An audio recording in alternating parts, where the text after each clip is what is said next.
काम कर रहा है तो उसका लेंथ मिल रहा है. Next, similarly we write once we close the switch K2 and open the switch K1, we get E2 is equal to KL2. So we have got KL1 and KL2. This is equation 1, this is equation 2, and we'll divide both of them. Yes Pratyush, बोलो. Sir exactly ये L क्या चीज है? Length, balancing length. Length major करेंगे ना, किस point पे current zero हो गया, नहीं समझे? यहाँ ये मार्क होगा 100 सेंटीमीटर, 100 सेंटीमीटर, सब 100 सेंटीमीटर का होगा. तो यहाँ से चले, मान लो यहाँ पहुंचे 80 सेंटीमीटर, तो 80 हो गया मेरा balancing length. Got it? Sir E1 E2 का अलग होगा? हाँ अलग अलग होगा, बिकॉज दोनों का वोल्टेज अलग अलग है, दोनों का सेल अलग अलग होगा. अच्छा, वो लेंथ अलग अलग सेम ही में कनेक्टेड थे, सेम जॉकी से. लेकिन देखो स्विच है ना बीच में, ये तो देखो I am removing a switch, तो दूसरा सेल काम नहीं कर रहा है, सेल नहीं काम. अच्छा देखो, ये जो लेंथ डिपेंड करता है, वोल्टेज डिपेंड करता है. तो अगर बैटरी का वोल्टेज ज्यादा होगा तो लेंथ ज्यादा मिलेगा, समझे मेरी बात? अगर वोल्टेज कम होगा तो कम मिलेगा, ये कॉन्सेप्ट. सो जो पॉइंट ऑफ बैलेंस है ना वो चेंज होगा बिकॉज ऑफ द सेल. सो जब मैं E1 is a potential gradient, it's a constant value, we will talk about it after this. So please see, E1 एक ऐसा सेल है जिसके लिए L1 मिल रहा है बिकॉज उसकी वैल्यू अलग थी, E2 के लिए L2 मिल रहा है, उसकी वैल्यू अलग. ठीक, I hope you understand this. अब समझ आ रहा होगा ना? अब इसको डिवाइड कर देते हैं. डिवाइड करते हैं तो क्या मिलेगा? E1 upon E2 is equal to L1 upon L. Simple सा वो पॉइंट है जहां पे करंट जीरो हो जाती है. तो जब इसका ऐसा वैल्यू आएगा जहां पे ये बैलेंस कर देगा, वहां पे जीरो बैलेंस कर देगा इन सेंस जो करंट हम पास कर रहे थे उसका हम लोग यहाँ पे देखेंगे. So E1 upon E2 is equal to L1 upon L2 is your formula of EMF, comparing EMF. जो फॉर्मूला यूज करने वाले हो वो है E1 upon E2 is equal to L1 upon L2. This is the formula you will use. क्या नहीं समझ में आया बेटा? बताओ.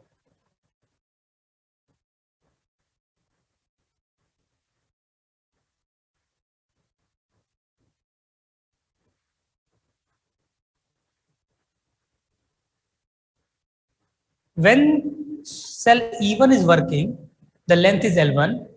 When cell E2 is working, the length is L2. Right? So if cell E1 is working, it means K1 is closed, right? So if I close the switch K1 and open the switch K2, so only the cell E1 is working. Hence, we are getting a balancing length L1.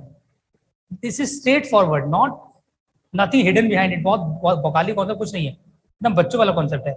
एक cell काम करेगा उसका length L1, दूसरा cell काम करेगा उसका length L2, बस.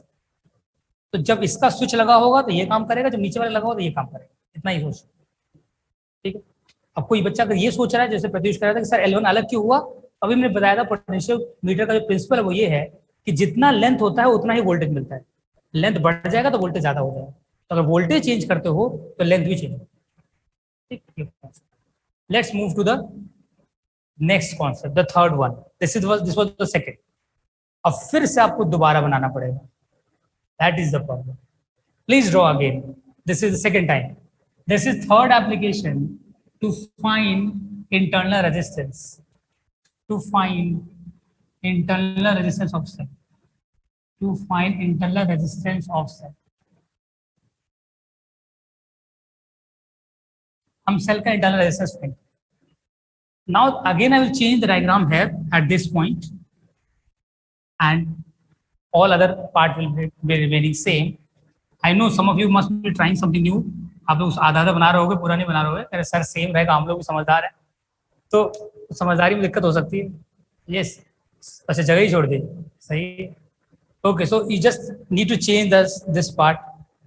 इन this I have to apply a cell, then there will be a resistance box R in parallel to it, and there will be a switch attached to this resistance box.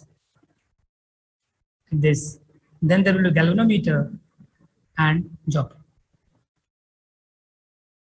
This is the setup for finding internal resistance of a cell. This is how we find internal resistance of a cell. As you can see, this is how we find internal resistance of a cell. तो बहुत सारे बच्चे चले गए, फिर से try किया जाए। कौन चला गया भाई? अब बच्चे कह रहे हैं बोर हो रहे हैं सर। अच्छा बोर हो रहे हैं, कोई बात नहीं, बस जल्दी से मैं न्यूमेरिकल पे आता हूँ, हम लोग भाई बोरियत खत्म हो जाएगी। ओके। तो ये जो इंटरनेशनल वाला एक्चुअली सर थ्योरी पेपर में डायरेक्टली आता 5 मार्क्स में, that's why I am very compelled to explain this, otherwise मैं इतना थ्योरी नहीं बताता हूँ, क्योंकि डायरेक्टली डायग्राम बनाने के बाद तो क्या करोगे, फिर बनाना ही पड़ेगा। Now let's understand that this is little tricky. हाँ, इसको जरा ध्यान से समझना क्यों ट्रिकी है, इसमें थोड़ा सा एक कॉन्सेप्ट में पूछने वाला हूँ, इस पे ध्यान। द कॉन्सेप्ट इज, क्या आप मुझे एक चीज बताओगे कि अगर मैं स्विच को ओपन करूं, ध्यान से, अगर मैं स्विच को ओपन कर दूं, हटा दूं स्विच को, तो इस पॉइंट पे अगर मैं वोल्टेज नापता हूं, तो will I be getting EMF और terminal potential? Question straightforward. अगर मैं स्विच को हटा दूं और मुझे इस पॉइंट पे फाइंड करना हो, तो विल इट बी ईएमएफ और terminal potential? Okay Anurag, what answer from Anurag? Anyone else? Okay Shobhita, okay Aviral, ठीक है। मुझे पता है बहुत सारे बच्चों को दिक्कत है इस वाले कॉन्सेप्ट में, तो बहुत लोग सही बताएंगे नहीं, मुझे पता है। Okay Aviral Pandey, that's got it. So those who are wondering that how to decide, sir, whether it is EMF or internal resistance. So EMF is found when there is no current in external circuit, and when current is in external circuit, we find terminal potential. तो अगर मैं इस resistance को हटा देता हूं, तो इसमें कोई करंट नहीं फ्लो कर रही है। बोलो सर ऐसे कैसे हुआ? ये बैलेंसिंग लेंथ है ना, यहाँ करंट जीरो हो जाती है, so there is no current flowing in the circuit. यहाँ कोई करंट फ्लो नहीं कर रहा, जो कोई करंट फ्लो नहीं करता है तो जो वोल्टेज मिलता है उसको बोलते हैं EMF. So the voltage that we get if current is not flowing through cell is called EMF. लेकिन जैसे मैं इसको यहां कनेक्ट कर दूंगा, नाउ इसके अंदर करंट फ्लो होना शुरू, then I will get terminal potential.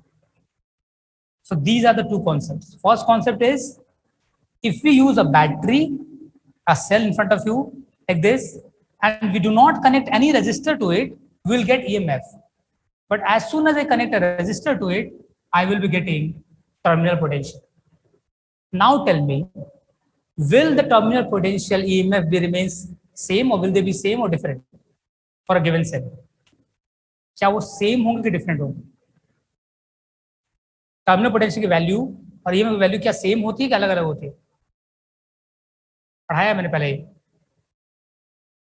Different होती है और किसकी ज्यादा होती है? विच इज ग्रेटर, ईएमएफ और terminal potential? I know I'm getting answer from Aviral, Mishra. Okay.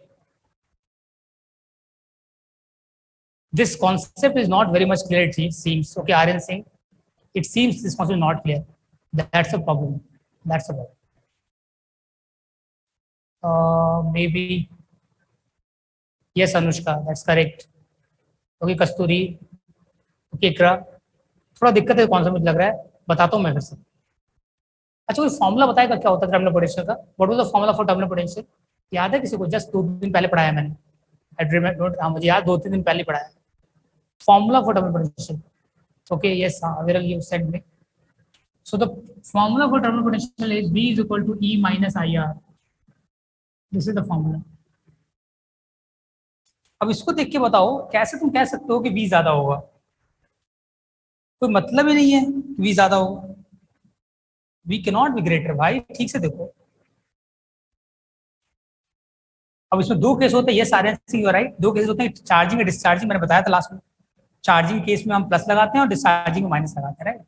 So generally जो केस हम बात करते हैं डिस्चार्जिंग की बात करते हैं, चार्जिंग तो स्पेशल केस है ना, कभी कभी होगा चार्जिंग तो, बट जनरली जब यूज करें डिस्चार्ज तो हो रहा होगा, डिस्चार्जिंग का केस है। सो इन केस ऑफ डिस्चार्जिंग, और you can say the terminal potential is always lesser than the EMF. देखो भाई घट रहा है ना वैल्यू, ई से कुछ माइनस कर रहे हैं ना, कम होगा ना, V is always lesser. Okay, so basically what I'm trying to say in this proving this working of this concept, or the third application is, अगर मैं यहाँ से कनेक्ट करता हूँ सेल को, और जो तुम्हें स्विच दिख रहा है ये मैं नहीं लगाता हूँ, ऐसे इसको ओपन कर देता हूँ, तो मुझे देखो क्या मिलेगा।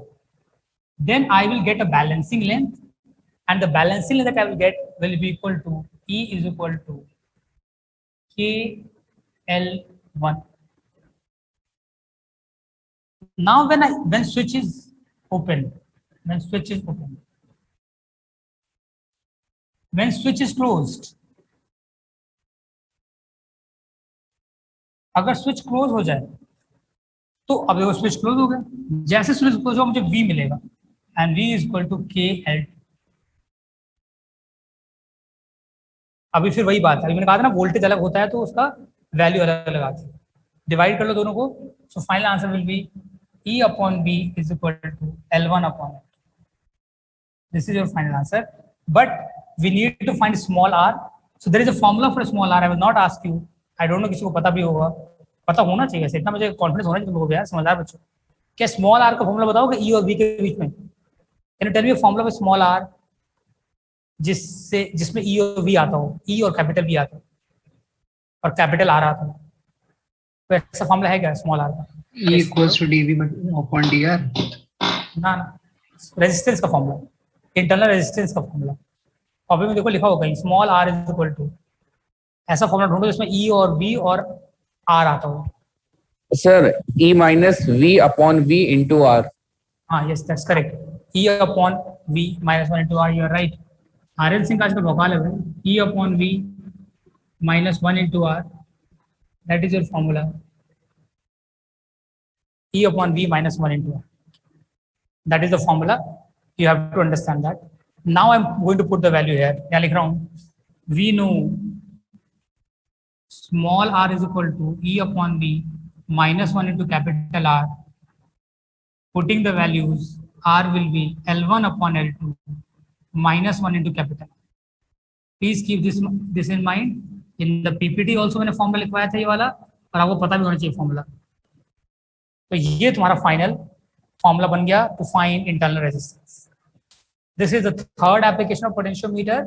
इन this we are able to find the internal resistance of a cell, and it is equal to E upon V minus 1 into R. I hope you understand. Okay? I think सबको समझ में आ रहा होगा। Okay. So इसको copy कर लो, and it is the theory is directly asked, that's the problem. So if the theory is directly asked, then you have to be, more attentive with the theory part. So I'm removing this now, and now I will go to your most awaited part, that is the numericals. Devanshi Singh sir, आपको कैसे पता? आज हम I hate numericals. Kasturi same with you. Aditi बोले sir मुझे, मेरे लिए तो पक्का ही, I just don't like numericals at all, right? So there are people who do not like numericals, but there are people in class who like numericals, right? But it depends on the level also, ना कि पता numerical ज़्यादा मुश्किल है कि आसान है, ये भी तो हो सकता है। न्यूमेरिकल बहुत आसान है तो बहुत अच्छी बात है, मुश्किल है तो दिक्कत होगी, ठीक। बट डोंट वरी, फिजिक्स में दोनों है तो तुम सिर्फ एक चीज पढ़ के नहीं जा सकते, और न्यूमेरिकल सिर्फ 15 मार्क्स का आता है बोर्ड में, राइट? ओके, अब सॉल्व करते हैं और डिस्कस करते हैं, बात करते हैं।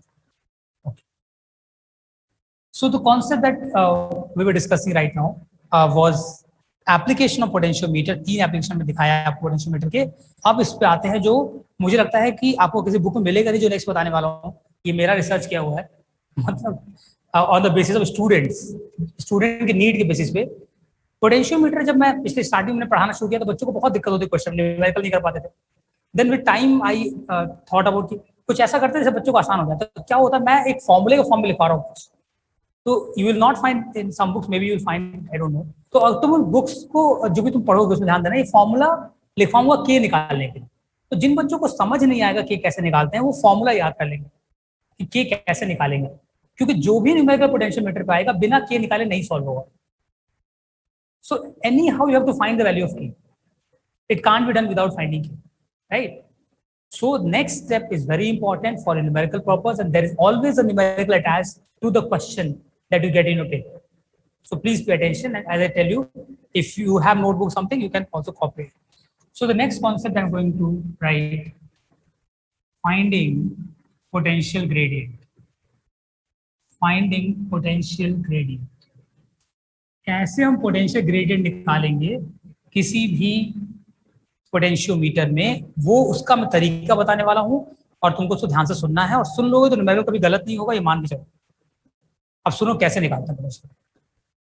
पहली बात, पोटेंशियल ग्रेडियंट होता क्या है पहले वो समझते हैं।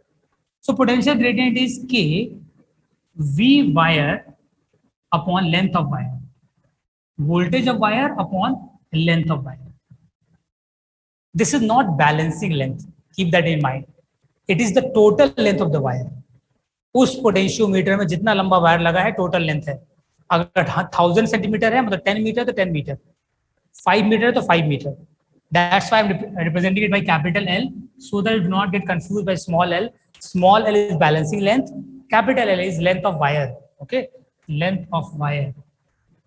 Total length of wire, the potentiometer wire, length of potentiometer wire, short में पोटेंशियोमीटर वायर। एक तो ये पहली बात होगी होता क्या potential gradient, you can see this is potential gradient. If I ask you unit, because unit की जरूरत पड़ती है, if I ask you unit of potential gradient, so what will you say? It's very simple, anyone can say volt per metre या volt per centimetre, both could be there, because हमें centimetre भी मिलेगा अभी। But if you go SI with SI unit, you will volt per meter. But in this case, maybe sometimes you get volts per centimeter. So I will talk about it. Now let's come to the topic. Let's come to the main part, how to find K. अब ये निकालेंगे कैसे, तो ध्यान से मेरी बात करो। जो पोटेंशियोमीटर तुमने देखा अभी, the potentiometer that I was drawing for you, that potentiometer was ideally it looks like that. But in terms of circuit, I can make it simple like this. I can just make a simple wire, and this wire is connected with a battery, that is driver cell, a capital R, a switch, and then there is an auxiliary cell, and this auxiliary cell is connected to a jockey with galvanometer. So that's what I was telling you, that if you see a book named as ABC, a book है ABC करके, अगर वहां देखो तुमने ऐसे सारे सब कुछ ऐसे बनाया है। Even I draw like this for simplicity. But जैसे मैंने कहा, we want to be best, we don't want any marks to be deducted, so it's better to go with NCERT. That's why I used to tell you that. Otherwise तुम ऐसे भी draw कर सकते हो, plus minus. Now, in order to find the value of K, you need to understand we are only concerned with this circuit, not this one. हमें main circuit से मतलब है, नीचे चाहे 2 बैटरी लगी हो चाहे 4 बैटरी लगी हो, कोई मतलब नहीं, because K is fixed value which only depends on the potentiometer which is present with you, not the external battery that you're applying. ये तो बैटरी अलग से ला रहे हो उस पर डिपेंड नहीं करता है। So it means हमें सिर्फ इसकी बात करनी है। देखो नेक्स्ट मैं क्या कर रहा हूँ, इसका मैं सर्किट डायग्राम बना रहा हूँ, देखो। So now I am drawing a circuit diagram for this to make it simple. See, this is ES for me, I write it as ES. This is driver cell, so I'm drawing a driver cell like this, ES. ध्यान देना, ES, then there is a capital R, and then there is a R wire. I can write like this, see, any wire is having resistance, so in place of a wire I can make a resistance, simple. So the diagram that now you need to know, you need to be concerned about is this one, not this. तो मेरा diagram ये हो गया। अब मैं इस diagram से आराम से V निकाल सकता हूँ, और जब मेरा V आ जाएगा तो अपॉन L करके मैं K भी निकाल सकता हूँ। तो जो जिसको समझ आ रहा है उसको, उसके कुछ इसके बाद कोई बड़ी बात नहीं। अब ओम्स लगाना है, ये दोनों सीरीज में है, ओम्स लगाओ, सॉल्व हो जाएगा, V आ जाएगा, तो कोई बड़ी बात नहीं। लेकिन हर जगह दिमाग नहीं चलता है, शायद नहीं समझ में आता, तो फॉर्मूले देखो, मैं फॉर्मूले लिखवा रहा हूँ। Now I will tell you how to find with the formula, so that if you are not able to understand the concept, go with the formula. Please see. Now I am writing something. First step is to find current. पहला step है current find. Can you tell me what is the value of current in this? Anyone? इस circuit में current में क्या लिखूं? बता सकते हो आप लोग, इसलिए पूछ रहा हूँ। Anyone who wants to tell me? What should I write as current in the given circuit? Okay. ES upon R. ES upon R, but actually there are 2 R. Aditi, you are right, but एक R तुम भूल गई, वो 2 R है ना यहाँ पे, एक कैपिटल R है, एक स्मॉल, ये R वायर भी तो है, ये दोनों है। E upon R1 plus R2. मतलब basically we will add both of them because there is series, so we'll get I is equal to ES upon R plus R wire. Why I'm giving you R wire? Because question में सीधे R wire लिख के आता है, resistance of wire is this, ऐसे लिखा है। तो एक पहला स्टेप हो गया। अब दूसरा स्टेप देखो, दूसरा फॉर्मूला है V wire. V wire is equal to I into R wire, that is ES upon R plus R wire into R wire. बस हो गया मेरा answer. Now K is V wire upon L. So, my dear students, the numerical that you will get in your board exams is this. You will be asked to find the value of K. They will give you this driver circuit.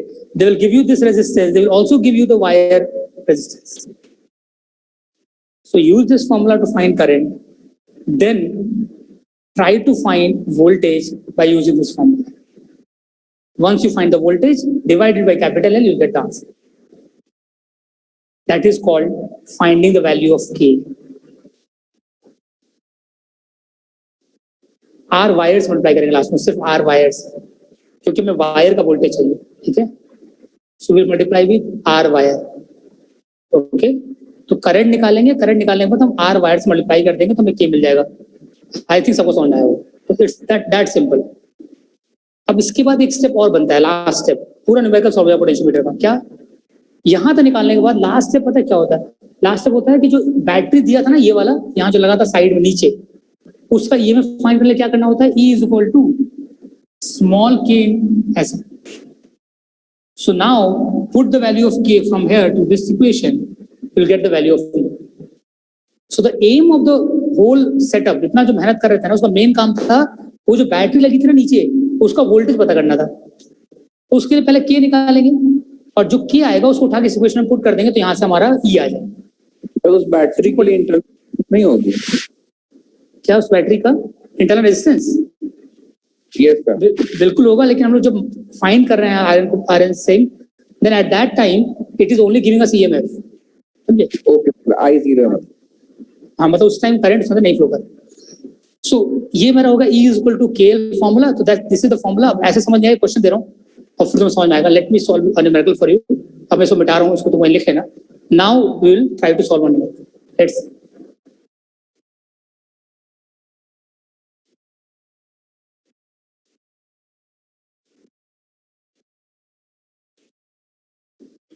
अब जो question आपको मिलेगा, पहले तो आप जब ध्यान दोगे तो समझ में आएगा। जब तो क्वेश्चन देखोगे, मुझे पता है आप लोग अभी कुछ नहीं कर रहे हो, वही आप इंतजार कर रहे हो सर, जैसे 11th में हुआ था, लास्ट में लोग आएंगे 3 महीने के लिए, आप फिर से सब बता देना फटाफट फटाफट, सारे डेरिवेशन हम लोग कर लेंगे। But the problem is this time I am not making the paper, so that's the problem, there you will struggle. Board का पेपर मैं थोड़ी बना रहा हूँ, तो मैं क्या कर पाऊंगा, इसलिए पहले से पढ़ो। ओके, चलो अब क्या बोला था, एक न्यूमेरिकल होता है, उसमें दिक्कत पता है क्या होती है? इतना लंबा न्यूमेरिकल लिखा होता है, कम से कम 10 लाइन से कम का नहीं होता, एटलीस्ट 10 लाइन्स। अगर 10 लाइन